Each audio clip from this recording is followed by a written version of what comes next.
I think I'm off my game. A couple weeks. A couple weeks to throw me forever, totally man. off my game. Ah, there we are. But you're here. All right. We're on. Hey, so it's been a couple of weeks. We're kind of coming in and out. So behind the scenes, I got some like other series we're doing. You're probably gonna see it on Saturday. So like so little breaks here. But today is a big day. I got Felix here, and we're talking about tank manufacturing. Hopefully, some of you actually saw the episode about building a tank in my house and how I selected the manufacturer for my tank. About 15 minutes ago. Yeah, boom. I know. And if Rolls right in. not, go see it. But stay here right now. Because So we got to talk welcome, to Felix. Thank you. Yeah. Thank you right for on. having me. Yeah, so some of you may have actually seen Felix way back when you did a little episode with us in was it Mathna, Yep. Miami? Yep. 2013. 2013, yeah. All right, well, we're right on, Nice. way back then. Today we're going to hear a little bit of Felix's backstory, what he's done, maybe a little bit where he's going now, but we're also going to talk about like where, what makes a good tank, where some places to buy good tanks, even outside of Reef Savvy, obviously. And we're going to talk about, just like what some of the things that people tend to be the happiest with and just wherever it goes. And as always, man, ask questions because that's what we're all here for is to answer them. So, Absolutely. All right, man. So first things first, dude. Like, when do you make your first tank? I want to say probably like experimenting on my own. Yeah, sure. Maybe 14 years old. Did it Oh, hold? 14 years old. Did Holy it hold cow. water though? Yes. Yeah? I still have it. Oh no No way. way. Swear to God. Oh, wow, that's awesome. What do you use it for? I actually have samples in there. Yeah. Where I do like I'm always testing like different materials, and I'll test like I'm bonding like dissimilar materials. Oh, okay. And I use like a little like I write dates on it. Yeah. And I have a bunch of like different like PVCs bonded to like glass and acrylics. Oh, that's And I have cool. like little old dates on it, and it's Oh. in there, and it has a little lid and everything. So Yeah, that's very, First very, very tank from cool. 14 so, years 14 old. years old. All right. So when's the first day you sold a tank? Oh man, and that's hard because actually, I don't really know exactly, but as Reef Savvy, probably in 2006. Okay. All right, that's around when I started the hobby, I think. So so like It wasn't your tank. it wasn't my tank. No. Well, it's funny because I was just looking back and like I was looking at how our first YouTube videos, like 2008, and then I realized that YouTube actually came into existence in 2005. Yeah. I'm Yeah. like, man, we've been doing this almost from the beginning. Yeah. I just like didn't put those things together until like really yesterday. But yeah, so like a lot of the guys around that are really kind of top of their game seems to have come like right out of the early 2000s. And so like I just hear that from almost everybody I know that's comes around from that early 2000s era, So it's been kind of pretty cool. The new golden era. The new reefing golden era. Awesome. So the first tank that Felix built for you wasn't this BRS160. It was that 70 gallon? 70. Yeah. 70? Yeah, so I mean, there's weird coincidences here, Yeah. but like, so I did a series on building a 40-gallon breeder in my basement, right? Oh yeah. And like one of the things was I want to kind of like show the natural like progression, this is like I bought this tank, then I put a hang-on skimmer on it, and then I bought like a hang-on refugium, then a hang-on like carbon reactor. Before you know it, the whole thing is filled with hang-on stuff, and like, okay, now it's time for a sump. I'm gonna upgrade my tank, And I kind of try to do it like a real natural way of like, this is actually the way that it went for me, So I reached out, I looked out for a place to tank, and I actually had forgot this story until you told it to me today. But like, why I reached out to you specifically. So I'll let you tell me, repeat it back to me. Well, you called me, and you said, "This is Ryan from BULK REEF SUPPLY," and I said, "Oh, I know who you are." You knew who he was back then? Yeah, I did. Okay. I would buy stuff from you. I think actually when I opened my account, you opened it. No, yeah, I called I did real work. back Working in the the day. phones. a long time ago, man. I called. I was like, "Yeah, I want to set up an account with you guys." You're like, "Yeah, okay, get your information. I got it, right?" But then years passed, right? And you called me and you said, "This is Ryan from BULK REEF SUPPLY, and I want to build the tank." And I don't remember exactly how the conversation went, but I know that it was something along the line of that. When we talked about how you picked me, is that you said that you went online and you looked for you were looking for custom tank builders, and every time you came across somebody, that you did your homework on them. And then when you got to me, you actually couldn't find anything negative about me, like people saying bad things or just bad incidents or stuff like that. So you spent like a week looking for something bad. Okay, so I had forgot this conversation, but you're triggered the memory, and this is exactly the way my brain works. So I go to reviews on everything. The first thing I do is hit it in reverse. I don't care about the good ones. Yeah. The good ones, man, are totally irrelevant to me. All the people that are happy, I want to know why people are unhappy. So when the like chips hit the ground, man, like what happens then? You know, like Sets up your expectations. So, like, if you buy a camera gimbal on Amazon and you see all the 1-star reviews, and you say, how many of this one feature just didn't work for a lot of people? You might expect that down the road. yeah. In this case, I couldn't find any negative ones, so that Yeah. is good news. So yeah, and still to this day, man, I like.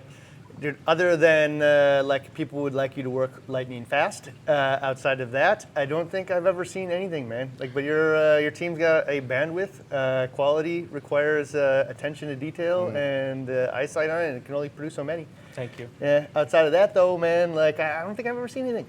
No, man, it's still good. Like if you look at our feedback now, if you go on Facebook or you look for the reviews, we still don't have anything negative. 14 years later, we take a long time. That's no secret. I almost feel guilty being here right now because I know I should be back home working. Right? But I know this is just one day, so. But other than that, yeah, we take a long time, and that's because we don't really let things slide, you know? And those things go hand in hand. Like, I can't be quick and produce the quality of the product that I want to make, especially when I'm doing it on a bigger scale for a small company. Okay, so if I, just for an example, like if I wanted a 250-gallon tank with an overflow, or say like the like the 160 here, or a 200-gallon. Okay. How long does that take you to build? Well, to build or for you to get your tank? Both. Well, the building process for us probably takes about a month and a half. And so you have everything already on site, or most of the cases you're like ordering special glass pieces, so that's some lead time, or? Right. Yeah. Well, right now it's a little different because we literally just relocated. Yeah. So right now, everything is like, things are running even slower than normal because we're settling into our new place. So our glass is actually still coming from a different location. Okay. But normally the process of actually building, once we have the glass on hand, already cut and polished to spec, you would be looking at probably about a month to a month and a half from the time that we started to the time that it actually gets in a crate and ships to you. Now, when you order the tank, you're probably looking at like 7 or 8 months from the time that you placed the order. Everybody else got to you before I did. So I'm going to go throw something on here, and I'm going to speak with personal experience here. So he may tell you 7 or 8 months, but the reason it actually ends up taking like a year is because of you. It's because you call up and you're like, oh, I think I know what I want, right? And you call up and he's like, all right, we're in. And then I call up 3 weeks later, like, no, man, I changed my mind. I saw this thing somewhere, and like I need these holes here instead. And so the process sometimes gets drawn out, like because like I think almost you got to build that in. Yeah. Like, you know, otherwise, like if you want people to be happy and give them a little room to be able to change their mind in the beginning, like poor Felix here ordered all the glass on my first tank, and then you know the thing that happened is I'm like, all right, I'm going to make it 5 foot long for 5 foot bulbs of T5s. And like, I've been doing this a long time, man. And in my head, I didn't add in the inches that I need for the hood and the actual bulbs. You know, so it needs to be like 4 inches longer than that. You know, and I just hadn't added that in, man. Like a total rookie mistake. But like, you got to leave room for that kind of stuff. So like, it just kind of drags out a little bit. You know. Yeah. So, and you know, since we're a small operation, and I'm literally hands-on on every single tank. Unfortunately, sometimes when you change your mind, it affects the next guy. Okay. So it kind of, it's like a domino effect, you know. So you're making tanks for whoever needs tanks. So like we're talking freshwater, reef aquariums, all this other stuff. Are you an aquarist too? Oh yeah. You have reef tanks or freshwater tanks? What's your go-to? Well, yeah. The reason that I got into this was because ever since I was a little kid, like I didn't want. I got into the aquarium hobby, not reef tanks, but fish tanks. I think 6 or 7 years old. Yeah. And my mom could probably tell the story better than me, but I would change my mind like 2 days before Christmas. Like, instead of I wanted to get a Tonka toy, and then the next day I was like, I want a fish tank, and that's how it started, right? And right now, I actually don't have a tank. I have a small tank, but I didn't even build it. I confess, I actually bought it. I ordered it online or something. It's like, I have like a BioCube, 25-gallon BioCube with a clownfish in it. So those biocubes are actually super common in the industry because they're like set up, they evaporate almost nothing, and like people who want to make sure they still have a tank, they put it in their office, and it's just like a way to like keep the DNA going, but easy. You know what? Actually, I have to confess that tank is not even mine. It's my son's. My son is 12. Okay. Shout out to. So you shared the DNA, right? Shout out to Brandon, and I apologize because that was Brandon's birthday gift like 4 years ago. He wanted a little Reef Savvy tank, and I got him that, and then he's been waiting the longest for a tank. Oh, your own son. He's going 4 years, and he told me that the other day. Except he exaggerated. He's like, Dad, I've been waiting for a tank since I was 4. He wasn't 4, but he has been waiting for like 4 years. Yeah. So every customer out there that's been waiting for 7 months plus, his own son is 4 years. somehow behind you. I've been waiting the longest. Oh, wait for your own tank to build your own. I haven't been able to build. I got close to building a tank for myself years ago, which I posted it. It was a 90-gallon, and it was really popular because one of the blogs wrote about it because it had a red pinstripe at the bottom. And actually, that was the inspiration for yours. That was my tank, and it was going to go in the front of our shop. And some guy called me with a tragedy, like their tank exploded or something, and they needed a tank really bad, and their daughter was going to college, something like that. And they took my tank. I bought the story. I don't even know if it was a true story now. Oh, man. But the now kindness I know how to of get your my heart. tank out of you, like a tragic story. Coincidence, they needed a 90-gallon, same size Does that he I know had. that he owns your tank? Yeah, I told him it wasn't for sale. He spent like a whole week calling and writing emails. And his daughter was crying at night. You're too kind. All right, so let's talk a little bit about like what makes a good tank, because I'll be honest, man, it isn't the most straightforward thing because it can all look like a big glass box, right? If you don't know what you're looking at, like the difference between the like dozens of different manufacturers out there, and like even for myself, I really like these videos because it forces me to dig in deeper than like I've even dug before. I spent like 2 hours talking to you the other day, really, trying to like get to what makes all of the stuff different, Right. And so one of the things I got really out of this whole thing is at the core of it is there's made in China using China components. There's made in America using China components. And then there's a made in America using US and European standards and components, right? Right. And some of those things like matter or don't matter or do. There's things you can kind of expect along the way, and I think you'll see them in some of the tiers we're going to talk about in just a second. But like, once you kind of get down to that, you can kind of like apply it to anything that's in your life, right? Right. And I always know that China, made in China, using China components will always be the cheapest, right? Right. Oh, yeah. I'll almost never think, there's a few examples, but almost never think it's the best, right? But like in the United States, somebody here, especially an owner-operated facility that they're touching every last one of these things, holding the standards that they've had this whole time, using, not, imported, components that just happen to be commodity and the cheapest, looking for the highest quality possible piece. And so you can see how that all kind of breaks down and where it shows up in some obvious price points too, right? So I'll just say, so the first one that everybody must have had, at some point in their life, a Perfecto, a Aquarium, Marineland, an all glass tank at some point. Now being Aquarium and Marineland mostly. Yeah. But Like, have you had one of these? Me? Yeah. Yeah. Yeah, I absolutely. Actually, what I had back to Christmas, because that's what I wanted every Christmas, right?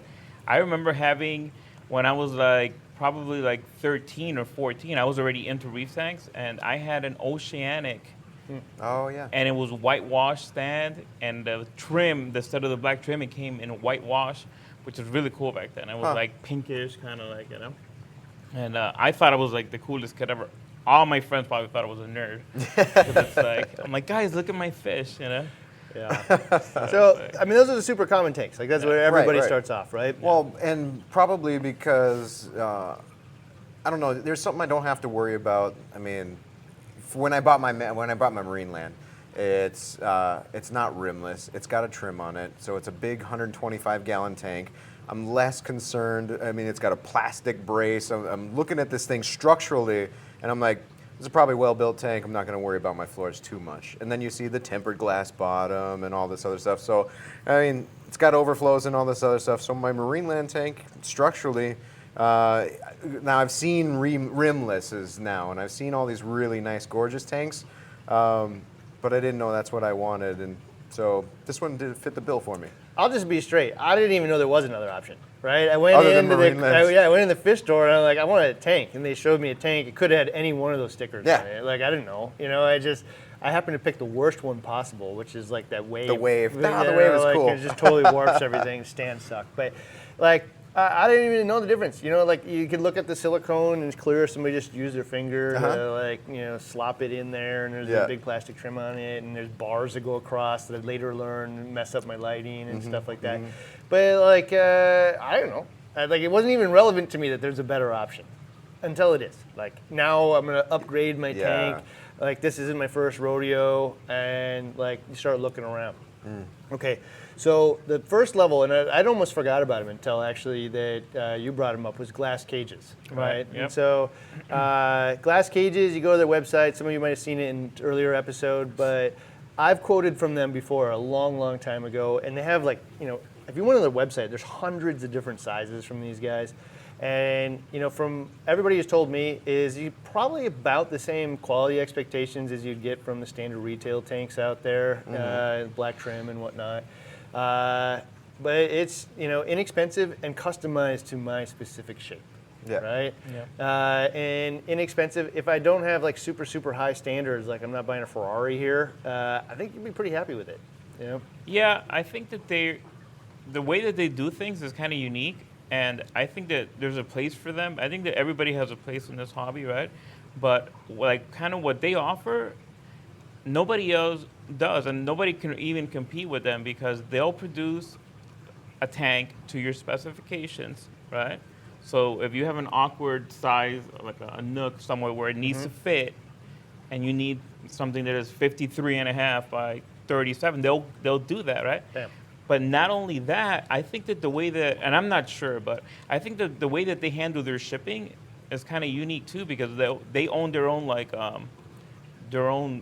tractor trailers, right? Where they're gonna like load up like 50 tanks in there, and Just like deliver 'em? they drive, man, and they meet you like in some spot, some random. They meet you at some spot. That's what I heard. They'll that's meet cool. you in a parking lot, man, in a Kmart, get your tank, but it falls in, you know, shipping glass tanks is not cheap. Yeah. Right? So even if they give you a good deal on a tank, but now shipping breaks the deal, then it doesn't work. You know? Yeah. So that makes sense. the thing I really liked about their website the most was I could see what it was going to cost, like immediately. Right next to it, there was a cost, and then if you hit like customize, it could tell you if you want low iron, if you only want this paint or that paint, and you could customize it without having to call them up and like go through all the shenanigans. And it was like affordable.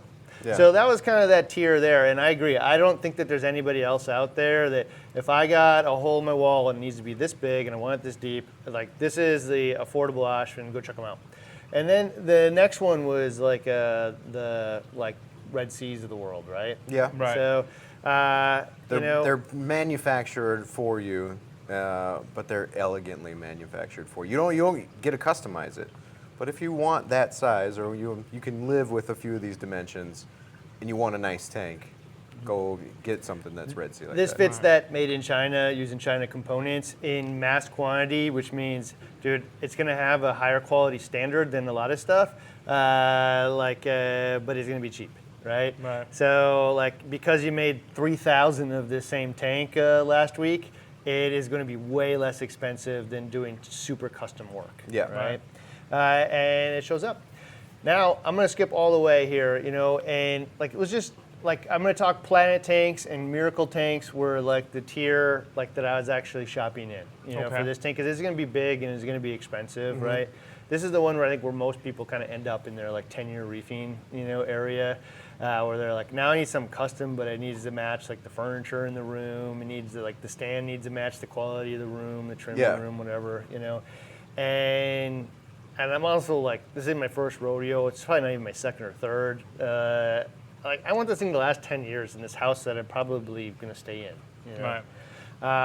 And so this is the kind of place where you start to care about stuff. So let's talk about what makes a good tank. And the first one is like the structural integrity, Right. of the tank. So in this tier, like, what matters? So what does structural integrity mean to you?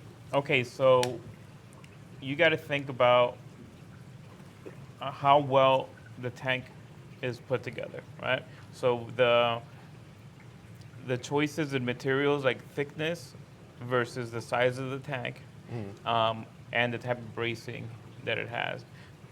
I think that it's easy to make a strong tank, right?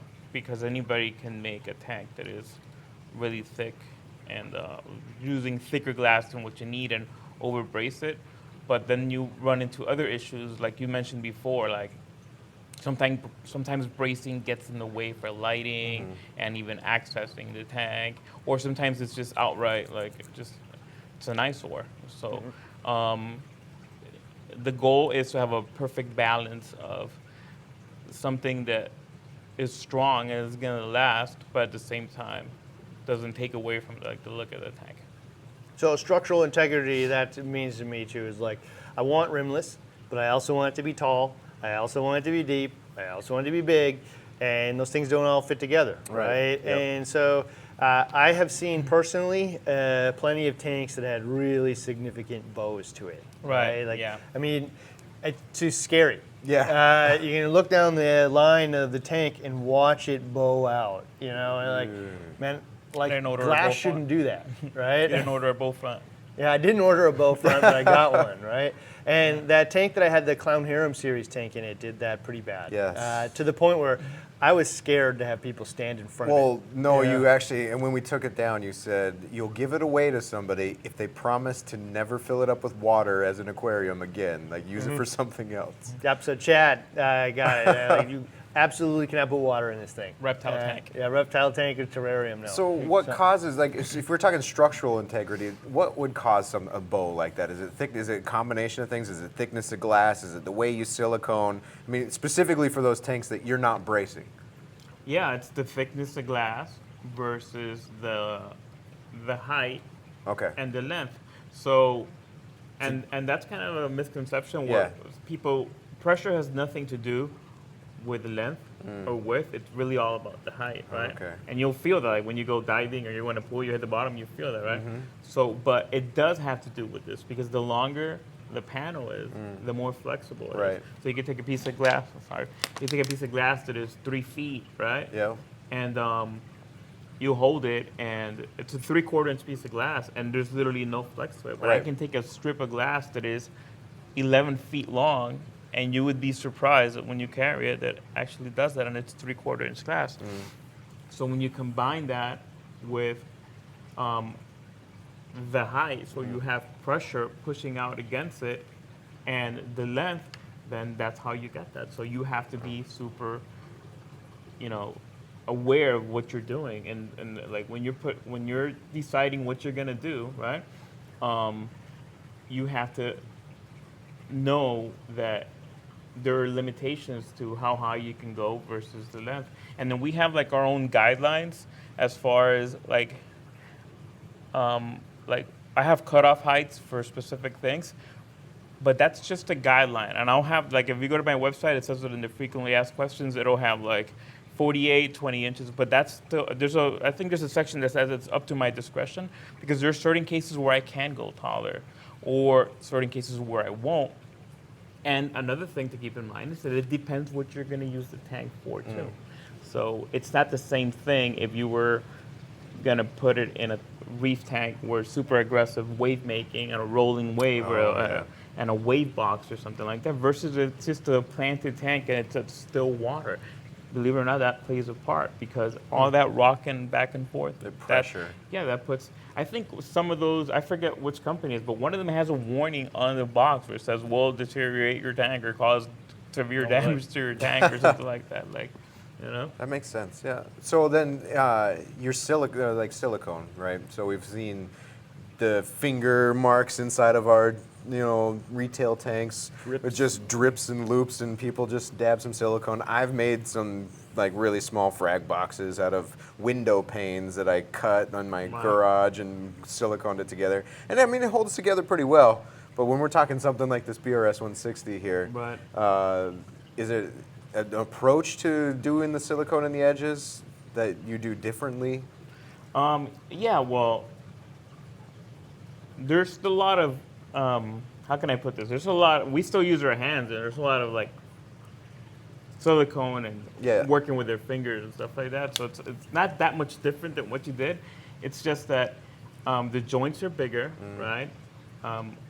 The thickness of the joint is really consistent. Like we have like our own like we're really consistent with the thickness of the joint throughout the whole thing, right? If you see right here in this picture, check this out. All right. So that black strip right next to the glass. See, but that's different. That's actually an upgrade. That's not even, that's not standard on every tank. Okay. So if you have a tank just like what you had before, it'll have the same thing that you're talking about where you had the finger, but it's just going to be neat and perfect and bubble free, right?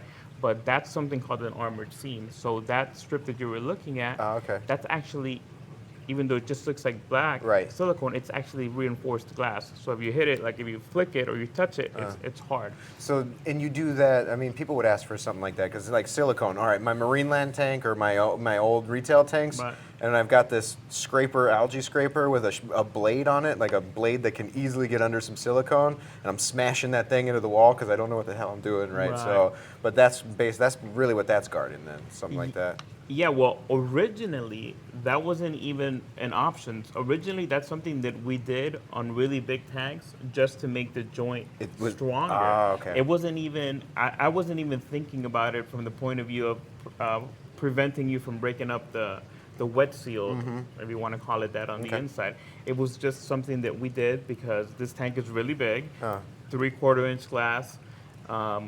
It's a butt joint, it's 3/4 inch glass. We want to make it thicker, so we might use a 1/2 inch or 3/4 inch piece. Now we have a 1.5 inch joint right there, but it looked so good, and it served the purpose of, preserving the silicone from the scrapers.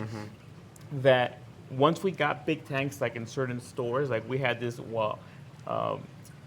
big show tank in one of the stores in Orlando, and people would see it, right? People would call us all the time. It was a popular store, and they'd come in and say, "Hey, why are those seams so big?" And we'd explain it to them, and they'd be like, "Well, can I get that on my tank?" And I'm in my head, I'm like, "Well, your tank is 40 gallons. Like you don't need it structurally. You don't need it. So, but if you want it, I mean, it's not going to hurt. It's just going to make your tank stronger." So we did it, and one thing led to another, and I needed to come up with a name, and I'm like, well, we'll call them armored seams because they're. And now I don't know when was the last time that we sold a tank without it, because people want it. Terrence said it was like one of the main reasons he bought your tank. Well, because of the seam.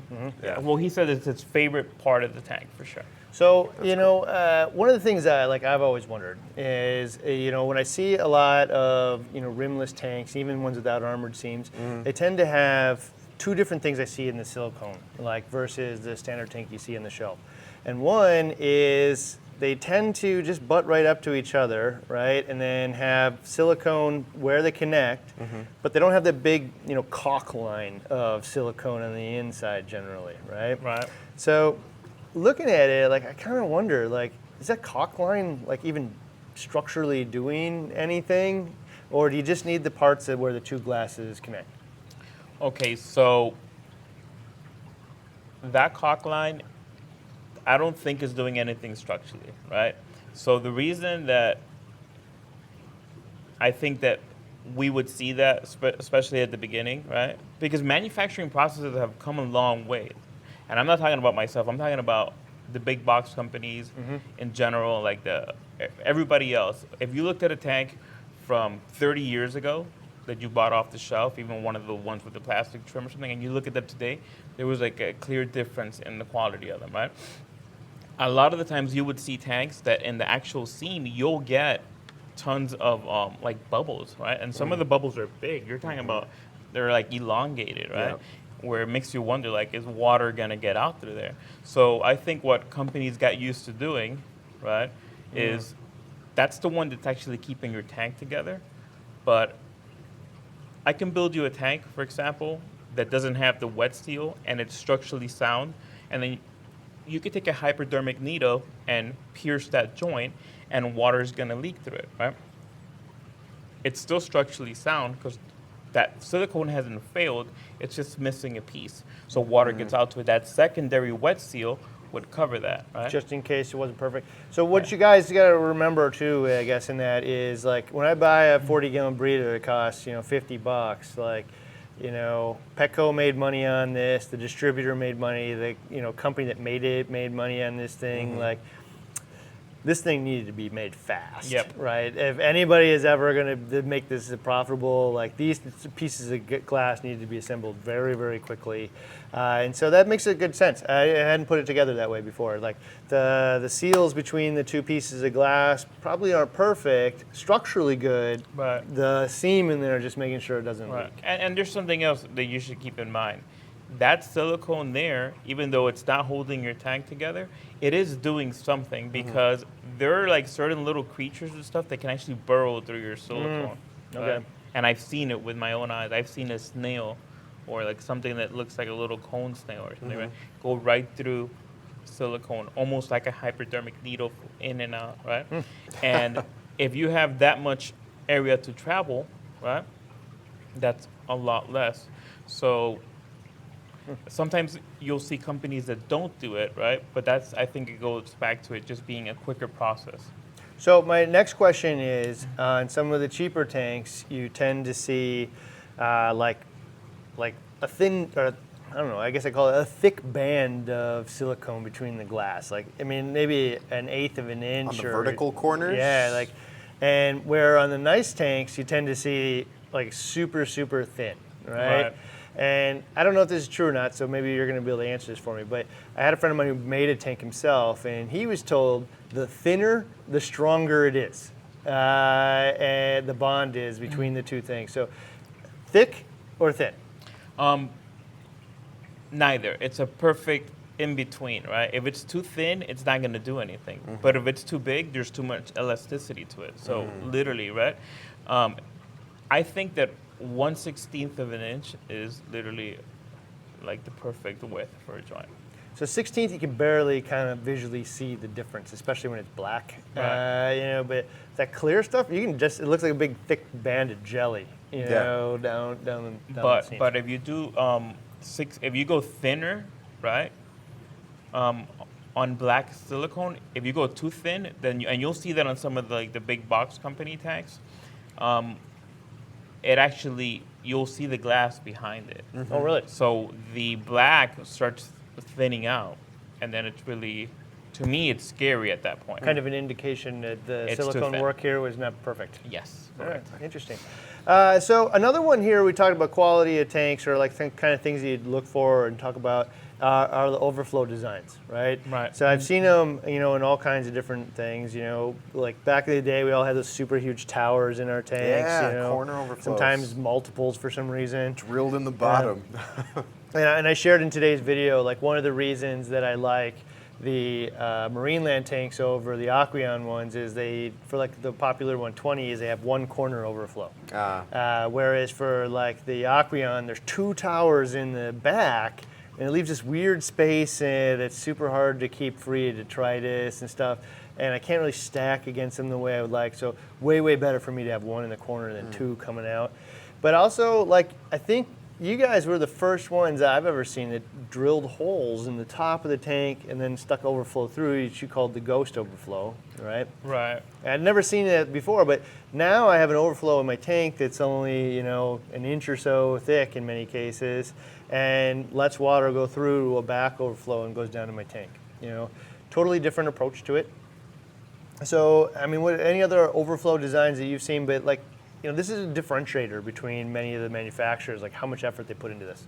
Okay, first of all, real quick, just to clarify something. I was not the first one to drill holes through the back for a tank. It was actually, to my recollection, the first time I saw that done was a company in California called glassholes.com. Oh, really? Right. And I don't know if they're still around or not, but it's safe to say that they are part of the reason why we made the ghost overflow, right? Because I've had like a love affair with like a love-hate affair with overflows for a long time, because it's one of those things where you absolutely need one in most cases, but you don't want to have one, right? So when I saw those, and I think that was in 2009 or 2008 that I started seeing those, there was just a box. It didn't have an external box. There were 2 holes drilled in the back of the tank, and then the guy who built them, his name was Mike, I believe, right? You'd have the 2 through bulkheads, but then the outside he'd have elbows just straight down, and those elbows he would drill on top and he'd vent them, and they worked pretty good, but it was limited. You couldn't do like a full siphon, you couldn't dial it in. It was just 2 pipes going down, but the idea was great because the fact is that you didn't have to have that huge box on the inside, right? I started having, the issue that presented was like on bigger tanks or tanks that had bracing, you just have this little box and it's up under the brace, so you couldn't get into it, right? Mm-hmm. That's where the idea for the removable weirs came out, because it was a necessity, right? And then they worked well and they did what they had to do, but you couldn't really get them 100% silent. So that's where the idea for an external box. So the inside box now has teeth that comes off, so you can get into it, clean it, access it. And now the outside box, you can dial it in, you could do whatever it is that you need to do. Just because those are around doesn't mean, though, that regular overflows still don't get installed. And so we do still get a lot of tanks that will be internal overflows drilled out the bottom. And when we're working with really, really big tanks, honestly, the best way is some of those big custom ones that we have to do. When you get an 800, 900 gallon tanks, it's just easier to bunch of big holes in the bottom.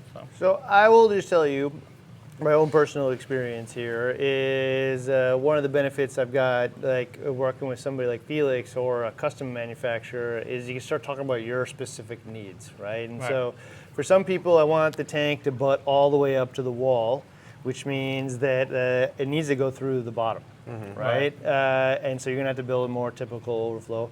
In some cases, I can like go through the wall, right? Or I don't mind that it's 6 inches off the wall or whatever, and you get a totally different set of options there. Right. In my specific case, like I just keep debating whether or not I want to rebuild a structural wall in my house. Like there's got 2x6s here and is 100% there to hold the floor up above me. And so if I change this, I'm going to have to, really redo a house that was just built, you know, and like, or not a house, but like at least the room. And my wife is not super happy about that.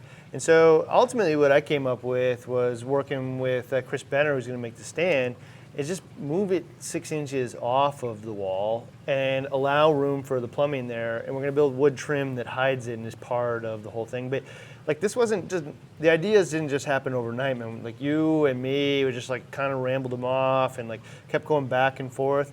And so when you're working with somebody who like actually cares about the result and your needs, it's kind of an organic development that comes out the other side. And like, I'm not gonna lie, you pay for that person's time in this case, you know, to help you achieve your goals with your tank, you know, but like it is an important step because it could have gotten this wrong and then been really disappointed with it later, right? So how many hours do you think we got into overflow discussions between texting and actual phone calls?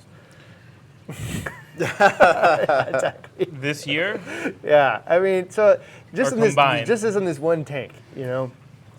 Easily, man. Hours. I can't really put. What do you think? I don't know. I think between like, you know, mocking up stuff and texting them back and forth and emails and whatnot, you get several hours of going back and Drawings, forth, and too. going back and forth, and then like, nah, that kind of works, kind of doesn't. And in this case, I actually want to put like a closed loop in there too. You know, it's like, oh man, at one point we had like the closed loop going through the back of the overflow, right? It was really cool, but like also That's unnecessary. the one you posted. I think I did post that one, yeah. Also unnecessary complication, you know, and so like sometimes you get really big and then they kind of collapse into their own weight and you're like, you know what, we should just go with the simplest design because simple works. Simple will never fail us, right? Yep. But like, yeah, so where does the closed loops go in this? And like, I'm telling him stuff, he like actually sent me back these pictures with giant red X's. Like, I will never ever do that. I don't care. Rejected, yes. I have them there. They put the stamp on it. Like, that's the Not ugliest thing I've accepted. ever seen, right? No way am I gonna ever do that. No tank for you. Yeah, so like that's an organic part of the process, man, is knowing that kind of stuff. So, you know, you order from somebody else and they just kind of like do what they're told often, you know, and like, well, I don't know, you told me to do that, so I did it. Well, not good enough. You know, like I actually wanted you, you're the expert, man, tell me not to do this.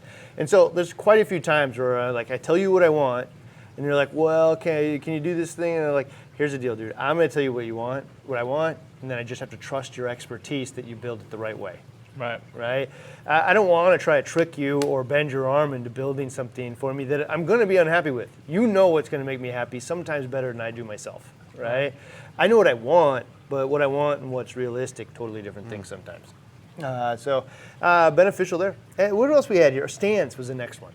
So, I mean, stands is a super, super obvious thing. Like, do we have a couple pictures of a stand on any of them? This is I don't know if we had any makes a pictures of good this. tank. Definitely a stand. No pictures of stands on any of these? Yeah, that Oh, one there. has a stand. Okay, you go. yeah, so this one's got a drop off on it. It's matched, built to match this thing. Is there another one here? Yeah, this guy right here too. So like, there's a couple of things about these stands. Like one, they look clean and they're nice. They match the quality of the tank. They match the stuff that's in the room, you know, all that kind of stuff. Often though, they're also taller. You know, so like they got a 40-gallon breeder over here and a typical stand and one next to an E170. And there's things about the breeder I actually like 40, better. Yeah, well, I mean, you walk up to the 40 breeder and automatically I'm looking straight down into the tank because it's like at my stomach level at the top of the tank. I don't know how tall it is, but it's Super like what, low. like 28 inches or something? That's the one that is there. Yeah, that's a Yeah, you have to regular bend 40 down breeder. to look into it, right? Yeah. And so, like, that's really annoying. I don't want that. And so, like, that's a major thing for me is that I want to walk by and enjoy the tank. I don't want to be 4 feet tall. You know, my kids love it. I won't. And so, like, but all the polish. So, Chris, man, I know you work with Chris on a bunch of stuff, but you also work with people locally. Yep, I have local carpenters that I work with. It just depends. Sometimes it makes more sense. It depends on the project. So that's probably the best way to describe it. If it's like super high-end, amazing museum quality woodwork, like really ornate and stuff like that, it's only Chris, honestly. But just for a lot of like the simple, just more modern, contemporary stuff, then I have a few options for that. So Chris, actually, I met because he like just showed up at my house, no, more or less. I sent them there, by the way. When he was doing some work in Minneapolis, and he just reached out to me. He's like, "Can I come over?" And I'm like, "Wow, sure." I guess. I don't know. But he wanted to like just make sure that he knew that like I knew he existed Chris and is whatnot, awesome, man. right? And he's like, I can build out your whole house. We can do a kitchen and build the whole tank of the kitchen and do a tank into it. So if you're looking at Chris, one thing he'd do will build you a nice stand. But also, if you're looking for somebody that's actually going to build a stand that works with the current furniture in your room. Right. So in this case, I haven't done it yet, and he's probably going to kill me. But I'm going to send him like one of my drawers from the cabinet work that's in the room. And he's going to match the stain and stuff to that. He's also going to build a desk that matches it and a hood and the whole thing. So the whole thing fits the entire room together. It looks like it was all made at the same time. Right. I've heard him build out whole kitchens and stuff too, and he does all kinds of work. Yeah, he does amazing woodwork. Yeah, so I guess what I'd say about Chris, and specifically, is Chris is a woodworker that will make you a stand. Not the opposite, Yeah. right? Like makes all kinds of stuff for Rockler or whatnot, and like just A game. But he's also, he's also a hobbyist, which is super important because you can be an amazing carpenter and not be in the hobby, and you don't get it, and it's not your Yeah. fault, but you don't get it, and it's so easy to overlook something that even though you have this amazing piece of furniture afterwards, but you can tell that something was off. And sometimes it's too late or it needs to be remedied or fixed with like some awkward molding or something like that. Do your local guys that you choose, are any of them hobbyists too? No. Okay. But that's what I'm here for. Yeah. So- You're the brain behind that. So that's like a different thing. Like it's like I can get a custom tank and they'll just make what I said, or they'll like get super engaged for 7 hours and make my overflow for me. So in this case with Chris too, one of the cool things here is like what we've been working on is getting stairs incorporated into it, right? And so like the poor guy's getting stressed out about it. But it was like, custom options, whatever. And then what he found is actually those cool slide out ones that work for normal cabinetry in your house. Like, if you want to be able to get to the top levels of your cabinets in your kitchen, they actually make these cool little things that slide out and then they all fold over sideways and they can fold over the other direction. Right. So what he's going to do, I believe, is incorporate these into each side of it. And so it's a little drawer like this that slides out, and all of a sudden you have stairs that you can crawl up and get inside your tank. Oof. And like I'm pretty certain that anybody that doesn't have this is They're going to gonna say, want it. I want that. That's really cool. I mean, it makes getting in your tank so much easier, right? And so the other thing with Chris here too, and Chris is, again, like the stands are really part of the tank for me, like the whole apparatus. And we haven't decided what we're going to do here, but like one of the big challenges is the hood, right? This is a giant hood. It is like 4 feet by almost 6 feet across, and made out of just pure wood. It's going to be super heavy, right? And how do we get it out of the way? This is a large tank that I actually need to be able to get into the center of it, so I can't have little panels this big, on the side of it. I have to be able to get the thing out of the way or somehow get into it, and we don't know how that's going to happen yet. And I honestly don't even know. So I couldn't even call up my your carpentry guy and say, just make me a hood. I need somebody to help me solve challenges. My challenges is I need to get to the center of this thing. It's super heavy. It needs to be able to get up, and it needs to be able to get up like all the time. I want to be able to get in there without issue. I want to be able to clean, and if it's hard, I won't do it. This guy's going to help me solve those challenges, and you guys will get to see like how it actually rolls out. But it isn't easy. Yep. All right, so let's see here. What's some tank sizes that? What time are we at here? We got. Oh man, time flies. We're coming up. Yeah. Okay. So we'll take some questions in just a second, but I just want to talk about some of the things that the things that seem to be common again amongst all of your customers, where they seem to like the most, where they're the most happy, because a lot of you may think like, oh, I really like this or I really like that. But once you own it, it changes your mind a little bit. And so where do people tend to be the happiest? And you're right about that. Every time I post the tank, which is some awkward size, you'll get people that say, that's my dream tank. And I can't help it but feel that it's impossible that your dream tank is 63 by 31 and a half. That was somebody else's specific need, right? So you need to really... You could like something, but then you need to make it work for you. And that's the beauty of being able to make something custom, right? But what I find to be super popular and super common is 6 to 8 foot tanks, right? And as far as height goes, 24 to 30 inches height, and also, and super important, and I can't emphasize this enough, the tank in most cases shouldn't be taller than it is wider, right? For so many different reasons, right? If your tank is 72 by 30 wide, then make it 28 tall or no more than 30 high. Once you start making the tank taller than it is wider, it starts, you remember the old school 55 gallons where they were, I think they were like 48 by 13 by like 22. I call it like the 55 gallon effect. It starts becoming like this narrow, skinny tank. Super hard to aquascape. Yeah. Like really linear path for the fish to swim in and stuff. Right. Also, for those of you who don't know, like when you look through water, it artificially changes the depth. And so it looks like it's about a third less deep than it really is. Why fish always look bigger before you pull them out. Yeah. So like it is, I couldn't agree more that if you have the opportunity, go deeper front to back than you go tall, and in almost every case you'll be happy with that decision. Right. It just looks a lot nicer.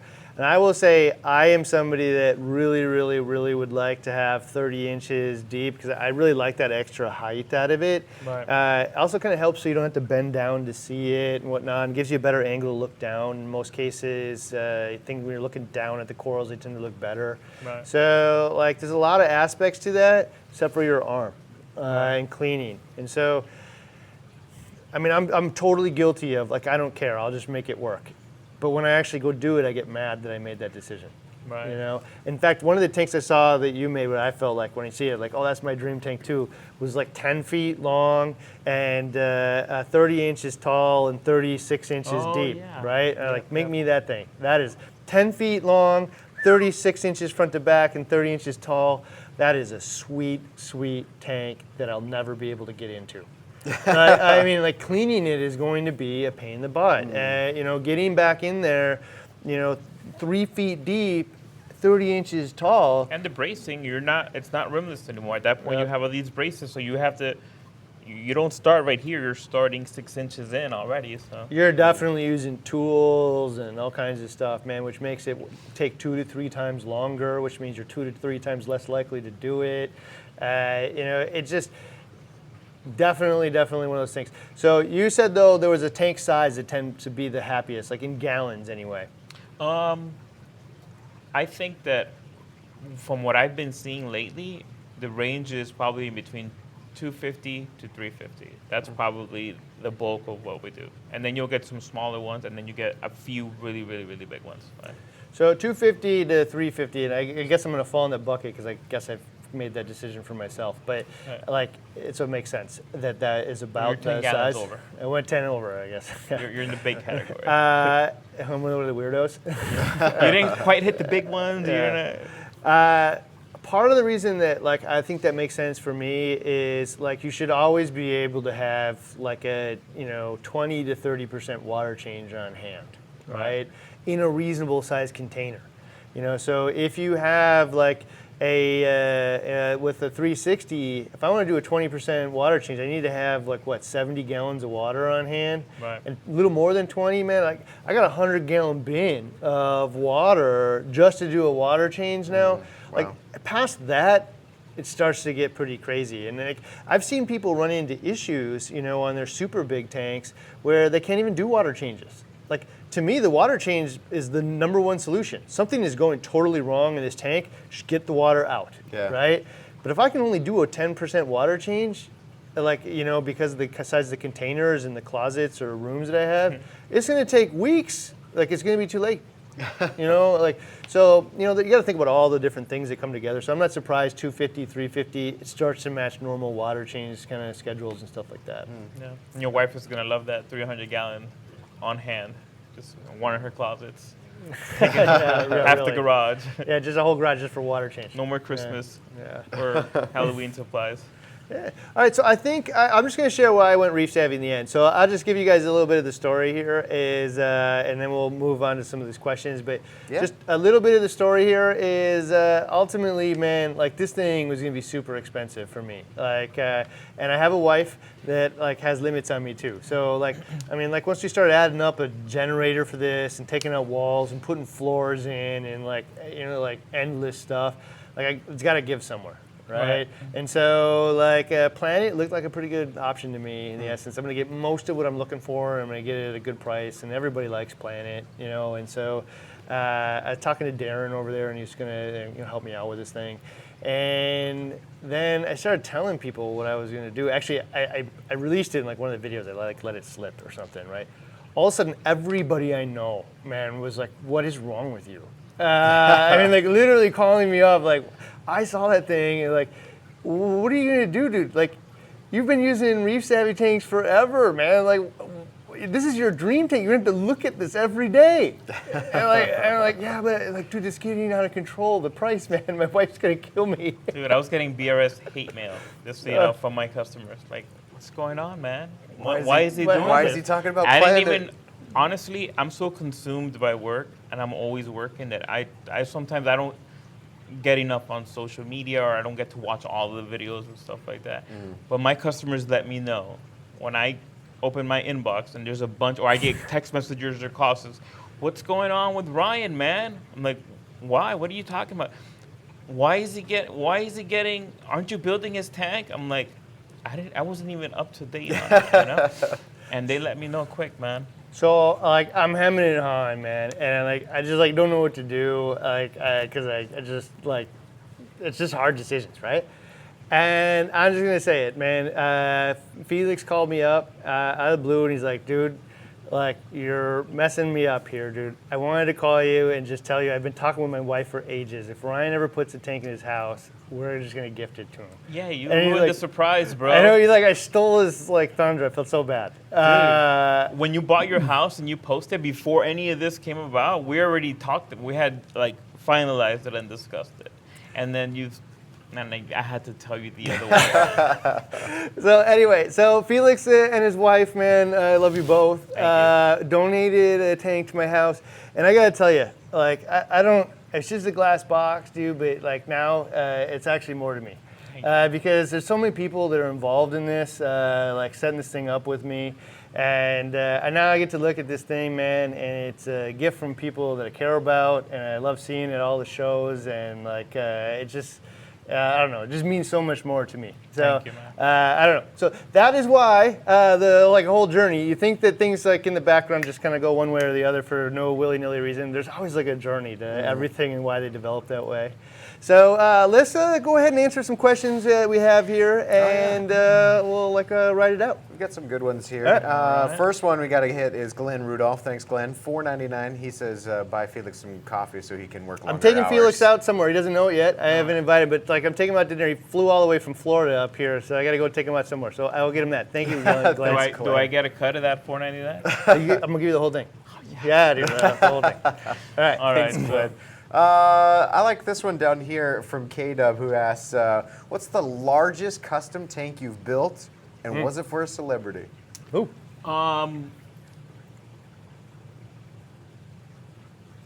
I want to say, I don't remember the exact dimensions, but I think we were in the 1,200 gallon, 12 to 1,300 gallon range.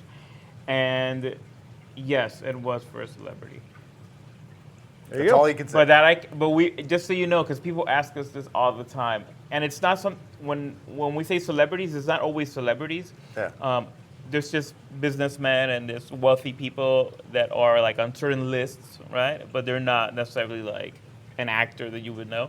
But we sign a lot of like non-disclosure agreements, and we're just not allowed to mention who they are. And also, we don't deal with them. These people have like house managers who have a manager who have a manager. You deal with them, so it's like It's 1,200 House gallons. manager. yeah. But Is that what you need? And my wife. yeah, there you go, right? Yeah. So, but you know what? We also years ago we consulted with somebody that they were in the Cayman Islands, and we didn't actually build the tank, but we consulted with them, and it was a job, and we got paid for it.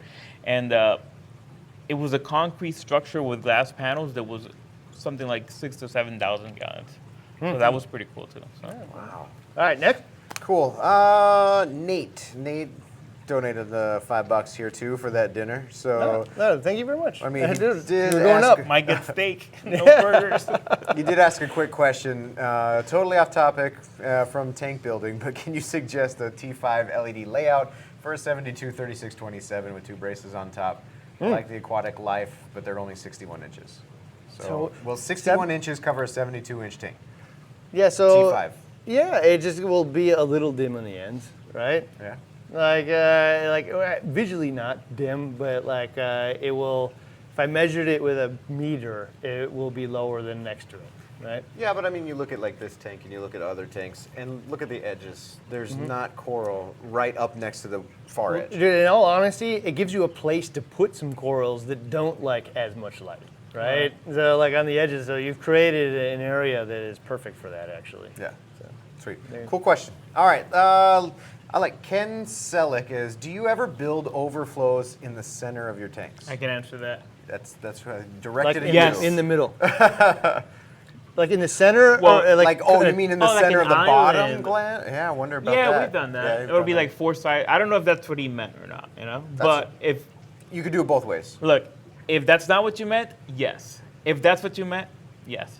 there you go. There you go. I mean, I know a lot of people that like to try Four-sided viewing. try to build like in a really big tank, build the overflow tower into the center, and then like try to hide it with rock work and Yeah. stuff. And especially if you got like a peninsula style tank or a total like walk around. Yeah. I have pictures, which I'll send you later. Maybe you could post them, of big giant cubes that are like, be like 54 by 54 by 54.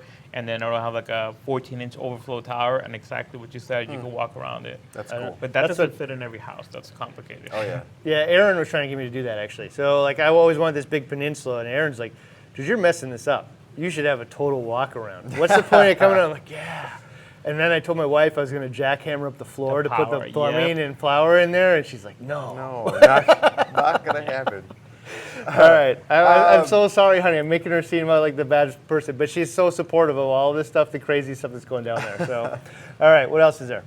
Let's see here. Oh, Dr. Bergman wants to know, have you ever thought about building high-quality acrylic tanks? That's it. I was thinking the same thing when you were talking about the biggest tank possible, and like, you know what? Where's the point where Bigger you than go- 1,200 gallons is like people are generally going acrylic. You know, like Right. so. No, I'm not a jack of all trades. I'm good at what I do. I like doing what I do. I work with acrylic for when we do our sumps, like certain things, and the overflows, things of that nature. But building acrylic tanks, that's a different animal, and that's not something that I would ever explore or work with. Is there a picture of a sump back in here somewhere? Because just so you know, With all the Felix also socks? does sumps. But there's a better one, I think, where I don't know if it's up there, where it's like the front view of it. Maybe I didn't make To the the cut. left? Oh, I don't know. There was a bunch of them here. No, but you sent me a picture of a super awesome sump the other day. I know. Yeah, I don't know. So yeah, if you want a glass sump, and you know, I'm going to tell you right now, one of the cool things about a glass sump, for those of you who don't know, is you get to get rid of that trim on the Right. inside, right? So that trim artificially closes in all the stuff you can put in there, and just, you know, it's like the Euro bracing on the top of acrylic. You know, when you use thin acrylic, you can get by, you know, putting a big Euro brace on the top, so to get rid of the bow. But it just makes it so much harder to get into everything. And so, I don't know, the glass sumps, for me, way to go. Yeah, we built these hybrid sumps that you kind of, you know, where you get the best of both worlds. So the acrylic has its place. There's certain things you can do in acrylic where you can't do on glass. And there's certain things that glass where you can't do on acrylic. So we figured out how to structurally bond dissimilar materials. Goes back to my Yeah. old little tank, you Yeah, know, yeah. putting little pieces in it. That's cool. That's a big deal, because if you just silicone an acrylic baffle into glass, it comes off, right? But you get it basically a rimless tank, and it's not gonna bow. You could scrape it, you can make it new again, but then where it matters, you have the sock holders, you have the removable weirs, you have so. So we actually did a video a while ago about like how well silicone adheres to acrylic, right? Like the stuff you'd buy from the store, and even some of the stuff that's like sold for aquariums, right? Right. And we put out little beads of it on glass and beads of it on acrylic, and let it dry overnight. And like everybody, like, well, I don't know, maybe it's less, or just it glues, it heaves just like a little bit. But dude, on glass, you can't get it off, right? Like you have to use a razor or really manhandle the stuff to get it off. On the acrylic, I could flick it. It's on there, and it just kind of peels right off. And so, like when you're putting glass and acrylic in baffles, most of what you're doing is just kind of like wedging it in place because it sticks to the glass, but not the acrylic, right? So there are definitely types of adhesive and different things that work way, way, way better than others, but they're generally well-kept secrets. Yeah, they are. Yeah. And so, not everybody shares all that information because it is not an easy task, and like you have to test it for years, before you could ever even like really use it with anywhere else. I could have been playing video games, man. I was gluing, Yep. That is the nerdiest thing ever. That's also very awesome. What else? Reefer Gill, $10. But you guys' dinner's almost paid. Oh my for. gosh. It's $10 Wow. from Reefer Gill. Yeah, Thanks. we were going, like you said, Thanks, burgers, man. We just upped our game. Angus. Angus. All right. And this might not be a question about your tank specifically, but you probably are the smartest one on here. Global Warmer wants to know is, how long is the silicone supposed to last on your tanks? Like say I've got a marine land that's probably 15, 20 years old now. Should I trust the silicone on it? Do you really? I don't know. No, I don't. Oh, okay. But hypothetically. I think a lot of it, if they were in a perfect scenario where it was done properly, and a lot of it has to do with preparation. It's so important, like the where you're gluing and bonding, that it's really clean and things like that. But man, I could see over 20 years. After that, it gets a little, I don't know. Could degrade, maybe. Yeah, I think that eventually, everything will need to be replaced after. I mean, everything runs out of life, man, out of batteries. We do. So it's like, but I've seen tanks that are 30 years old and going. But I don't want to say, hey, the standard is 30, 40 years. But I've seen it. I actually know tanks that are like that. So. To answer your question of like, people see this stuff all the time. Like there's this marine land tank that's been sitting in somebody's garage for the last 15 years. Should I use it? Oh, yeah. I would say if it isn't inside the budget of replacing it, I don't know, give it a shot. But in reality, like it was used, it has been sitting there for 15 years. It's probably already over the 20 years we were just talking about. And like I want to use it for 5 years. So like it's not that it's going to blow up on you for sure. It's just the chances go up, right? And so and a tank blowing up in your living room, A, is a mess. B, really scary if you think about the fact that it's the kind of thing you stand in front of and look at. Right. So like I don't know. Could it be done? Absolutely. Should it be done? Probably not. Can I add to that? Yeah, please. Okay, so there's something that you have to take into consideration, which I think a lot of people don't even think about that. So when you set up a tank on a stand, right, no two floors are exactly the same. So you have to take into consideration that you set up a tank in your house and you put it on a stand and it was there for 10 years. While it was sitting there for 10 years, you might have had to shim it a little bit on the right side, maybe a little bit on the front left side, because that was the condition of your floor. That's kind of how that tank grew in the sense of and established, and it's had all this stress, a little bit more back here and a little bit more up here, because that's how your floor was. Remember, your silicone is flexible and it does this, right? It kind of settled, and that's how it got used to, right? You take that tank out of that environment, right, and you put it somewhere else, and in the other guy's house, it's completely different, completely opposite. I think that it's more likely that you would have a failure with that tank than if you had left that tank where it was for a really long time, because you completely changed the dynamics of how that tank, how it aged. That's probably the best way to put it. It aged a specific way. Do you think it matters if it ages dry or wet, like sitting in my garage, or ages full of water? Okay, so people ask me that all the time, and the honest answer is that I don't know 100%. because I've had this conversation even with like the silicone manufacturers, and then I always go back to the fact that silicone is used in a lot of applications outside of, forget about fish tanks, it's in our windows at home. That's what we have in our windows, silicone, right? So it's exposed, right, to the sun, and it dries out, and it still works, but at the same time, it's, even though it's holding water and moisture from coming in, it's not actually holding water pressure. So I feel like I've seen myself in the past, tanks that have been sitting dry, and I feel like the silicone has literally shrank and like gotten hard. And in cases like that, I think that, yeah, I think that you probably shouldn't use that tank. But if it's a short period of time and maybe you've kept it indoors, then I think that you should be okay. And temperature too. I don't know, like I've heard of people that have left tanks outside an entire winter in a brutal place, kind of like this. Well, there is no question that heat extremities. So, like, if I put it in the garage, and in my garage it gets to 120, or if I put it in my garage and it gets to -40, like those things are going to stress on anything because the materials will expand and contract. If there is water in there, they expand, they contract, they freeze, or whatever. Right. So, yeah, but I didn't even think about the temperature and where you're storing it. Right. Like you store it in your basement, it's probably good. Garage, depends on the weather to some degree. But definitely, if I walked up, like you said, and touched it and it was crunchy, it's done. Good question. Thanks for that. Let's see. Here's a good one for you. What's the cutoff height for a 3/4 inch glass on a Reef Savvy rimless tank, 24 inches wide? Rimless. That depends on the length. So that's going to vary. I'll give you an example. If it was 6 feet long, then it would be 6 feet tall. Or say, if it were... It was 6 no, feet no, long. if it were 6 feet long, it would be, we can go up to 24 inches tall, right? Okay. And if it were, let's say if it was a cube that was 24 by 24, we can go as high as like 26 inches tall, rimless. If it were 8 feet long, maybe we might have to drop it to like 18 inches. So, Oh, that's shallow. yeah.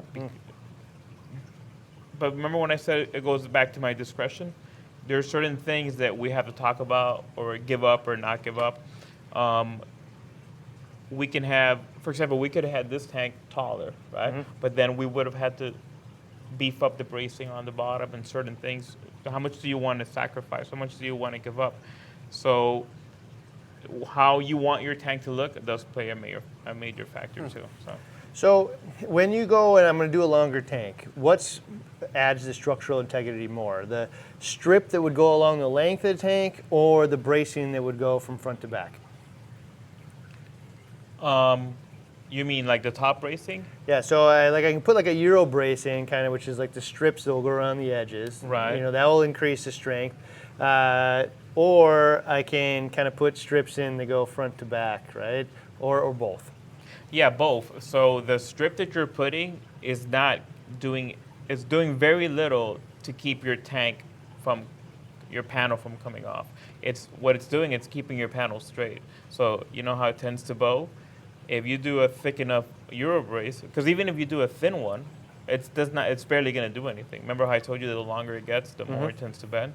So if, for example, your panel is, let's say it's 72-inch tall panel. 72-inch long panel, 30 inches tall.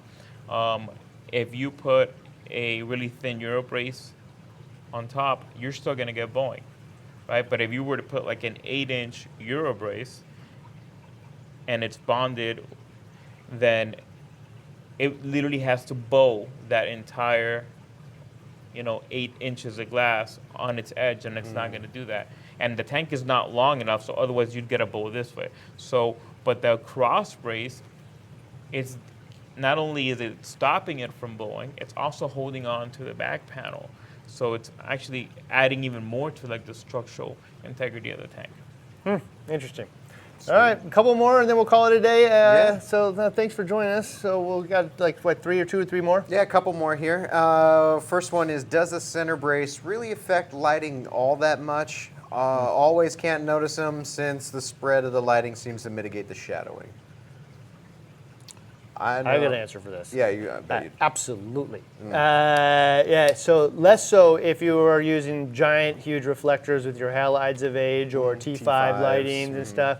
But if you're using LEDs that come in a little puck form factor or even all packed under a lens that's an inch wide, it hits that glass, it's reflecting back off the top. No, absolutely. Some of it will go through, but you will definitely be able to measure it.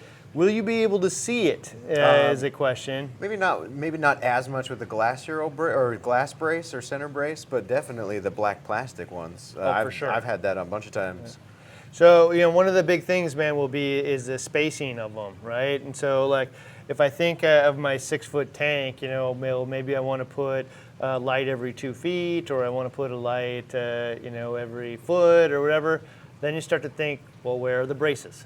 If they end up right underneath the brace or like right to the side of it, for sure you are going to see it visually and with a meter.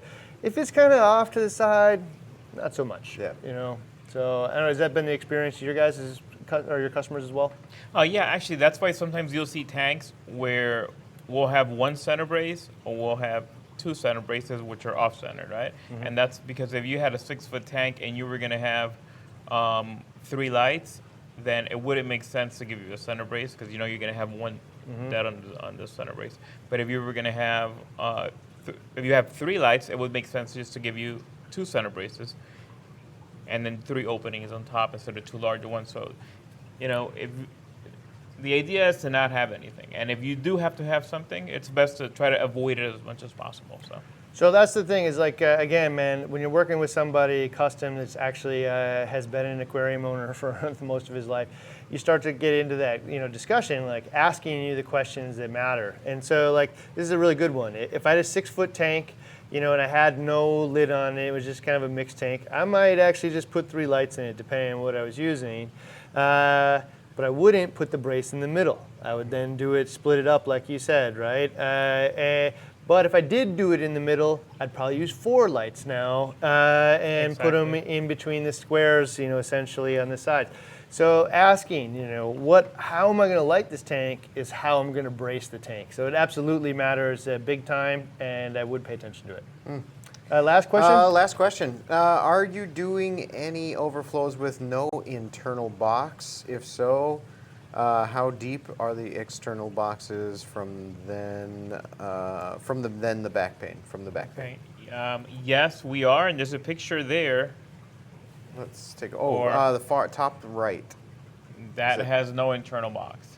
Yeah, look at that. So is that you just water jetted out a cut in the tank and put a box on the outside? Correct. Yeah. And then the external box, the width of it is going to depend on a lot of factors, like your plumbing size. Well, just one factor really. What diameter bulkheads we're going to put in the back.